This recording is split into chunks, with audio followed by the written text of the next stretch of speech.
Tip number 4, keep it short, easy, and actionable. So a few of the examples I showed you earlier, for example, when I sent an email to the number 1 most influential person in this particular industry, it was a very short email. It was like 2 lines and very effective. Now, what I'm going to show you is an email, a cold email that I received recently, and it was just too long. It was so long and filled with information that I didn't actually think it was personalized to me. It's possible it was, but it looked like it was just copy-pasted and kind of spammed to a bunch of people, and that's one of the reasons that I just ignored it at first. There was a follow-up, which could have been an automated follow-up. I don't know for sure, and I just told him, I'm like, it sounded too much like a sales pitch. Now, okay, first thing is subject line, virtual coffee on me. Yeah, I don't know about other people, but I don't. If I receive an email that talks about a free coffee or 15 minutes, I just immediately am turned off, because it's not about me at this point. It's about you. You want to get meetings. Okay. I'm not interested in your goal of getting meetings. Okay. I'm interested in solving my problem. So tell me how I can solve my problem, and then maybe we can talk about having a meeting. Okay. Your goal may be that, but don't focus unilaterally on that in the messaging. Okay. That's the first turn off here. Virtual coffee. Okay. I don't want to have coffee with random people that I don't know.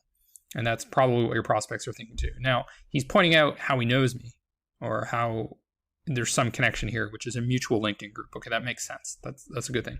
Okay, hey Decker, it's whatever his name is from this particular group. Okay, makes sense. Decided to reach out via email to keep LinkedIn a networking platform. There are a couple things I want to discuss and propose. Okay, I don't know about this sentence. He's already I don't know, setting up excuses for sending it or something.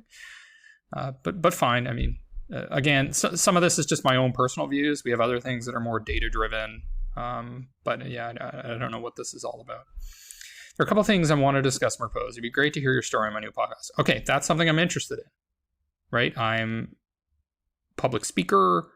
I'm a writer. I'm an infopreneur. I'm somebody that likes teaching. Like, yeah, okay, I'm interested in being on your podcast. But then it's bundled with number 2, to understand what challenges you are having currently in blah, blah, blah, find a common ground of interest. So then he goes on to provide excruciating detail about what his product does, which is where the email really falls apart. Now, there are little things that I would change here and there, but maybe data would prove me wrong, but this is the fundamental error.